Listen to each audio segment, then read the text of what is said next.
read the genocidal comments that have been made by these radical mobs. And I said, would you just condemn it? From the river to the sea, she wouldn't condemn that. Israel will soon be gone. She wouldn't condemn that. There's only one solution, intifada, revolution. She wouldn't condemn that. She wouldn't even affirm Israel's right to retaliate against other countries attacking it. She should apologize. We'll continue to denounce any form of anti-Semitism that is happening on our streets, in our schools, against hospitals, synagogues, etc. What we saw yesterday was the height of hypocrisy. While he's saying that he's fighting anti-Semitism, he never condemned those who were waving a Nazi flag during the Freedom Convoy on this Parliament Hill. Why didn't he?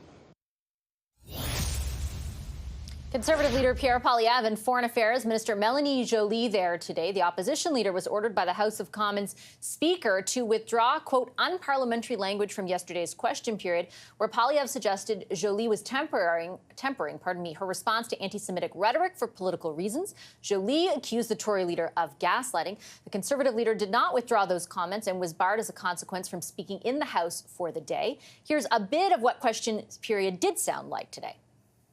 I want to start by noting the events in Vancouver yesterday at a protest. We unequivocally condemn those events and those actions. It is absolutely unacceptable to burn the Canadian flag and to chant "Death to Canada." It is also unacceptable to deny and celebrate the events of October 7th and to champion the acts of a terrorist group. Glad that they found the courage to condemn something in this House, but whatever is in those documents, back to the matter at hand that I asked about, must be really bad if they're willing to hide the corruption.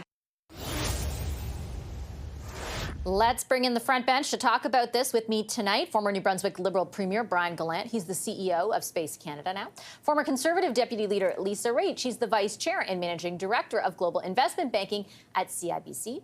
CTV News political analyst and former NDP leader Tom Mulcair is here, as is the Toronto Star's Queen's Park Bureau Chief Rob Benzie. Hi, everybody. Very good to see you. Tom, I'll start with you. How is this sitting with you right now? This is one of the most desperate rhetorical tricks that Pierre Poilievre has resorted to any number of times over the years. I've seen him use it before. He stands up and he says, basically, he's become Simon Says.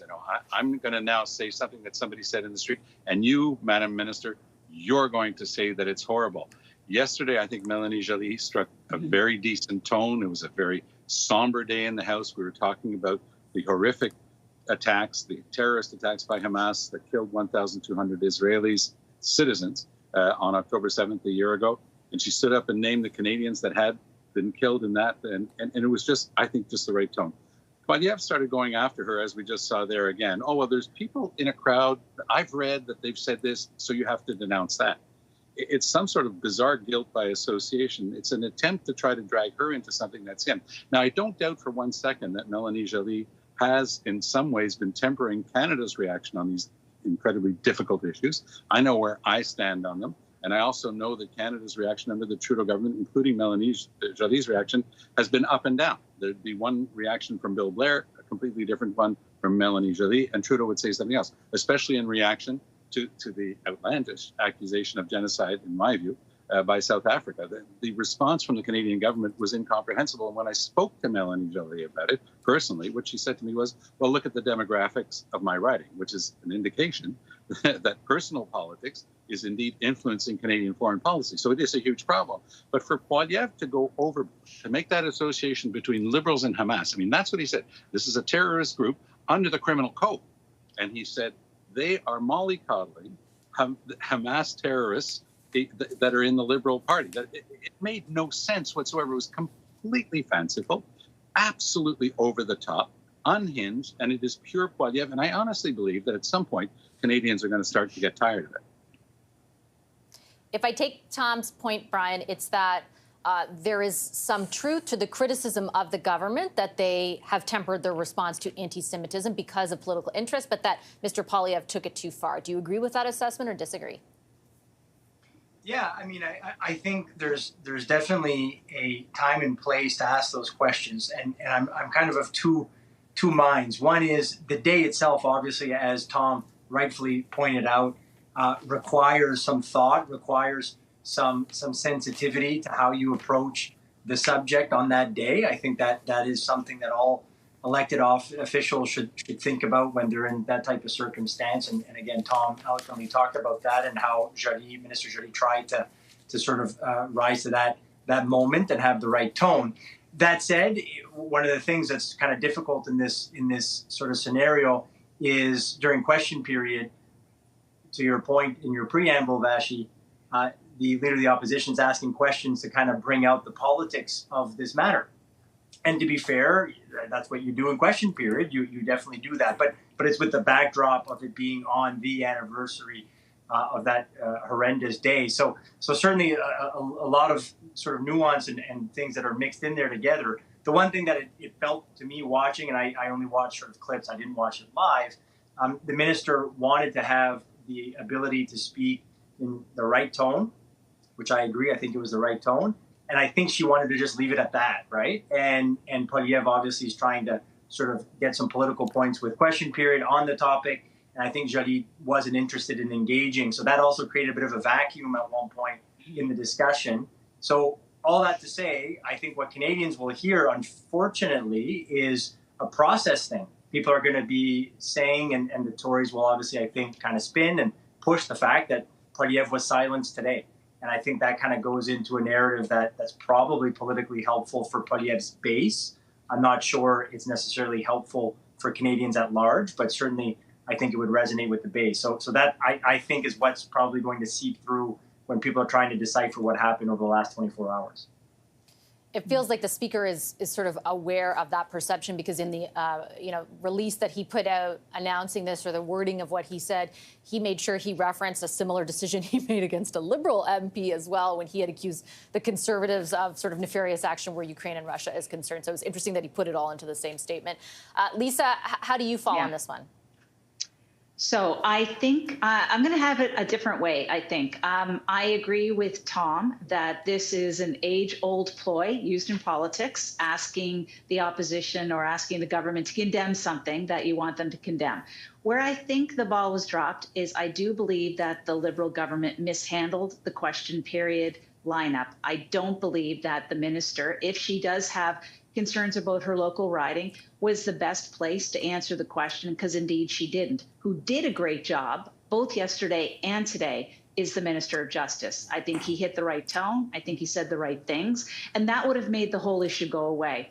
The second part, though, is the speaker. And I'm reminded of a quote from James Carville. I watched his documentary on the weekend, and he said, the worst thing you can do in politics is confirm an existing suspicion.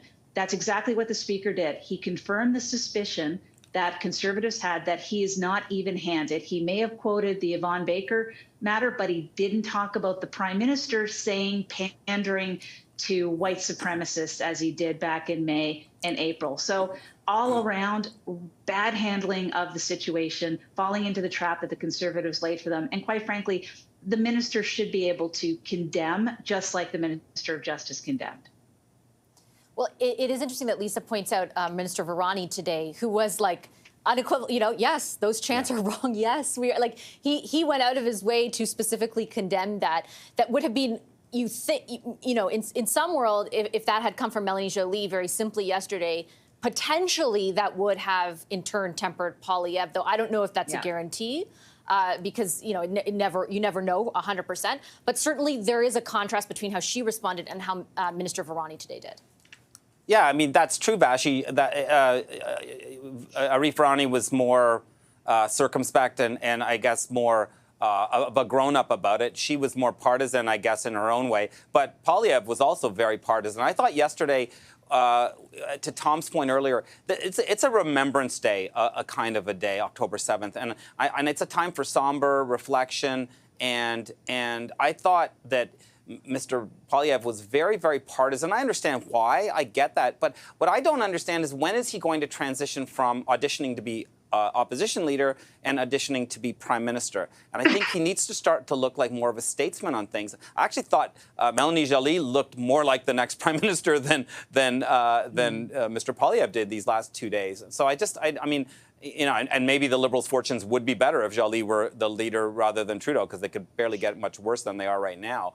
But it's not a good look for the country, to what Brian was saying earlier. This is a time when I think all Canadians, or most Canadians, feel really, really uncomfortable with what's happened the last year or so. Very sad situation in Israel, obviously very sad situation in Gaza. But I would close by saying, Vassy, and note that this country outlawed Hamas and designated them a terrorist organization under a Liberal government more than 20 years ago.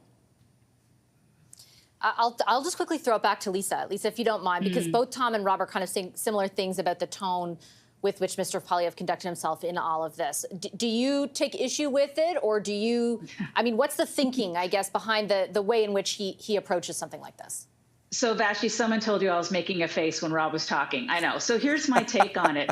The reality is that while Rob very much wants to say that it was a day of remembrance and therefore we should all talk about a day of remembrance, on the Saturday before in downtown Toronto, there were screams that there should be no more Israel, there should be no more Jews, there should be people who don't belong here should be sent back to Europe. It's actually crazy. So to say that we should only think about what happened a year ago, things have moved on progressively. It is a very different culture there. And I think it's more than okay for the Leader of the Opposition to bring that up in the House and expect that they're going to get a response from the Minister of Global Affairs on the matter. Because, yes, we're mourning what happened a year ago, but you know what the problem is? There's a real and present danger right now that everybody is feeling, and that has to be addressed as well. Tom, I'll throw it over to you. I take Lisa's point very much, and I think, I interviewed Irwin Cotler last night. There are a lot of Jewish Canadians who do feel that the response has not been adequate from the federal government to the kinds of anti-Semitism that they are experiencing. At the same time, perhaps Mr. Poilievre could have made that point with as much force, but absent the prescription of motivation, basically, absent the accusation that you can still criticize them for that, maybe and in a heated way, perhaps without saying it's because X, Y, and Z, and that might have, I don't know, saved him from the Speaker's ruling. I'm not sure.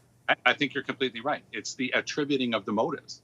It's when he goes the extra step and says that's because of the Hamas supporters in the Liberal Party, which, of course, doesn't make much sense. So, yes, there are things that are said in these parades. I've been condemning them for decades.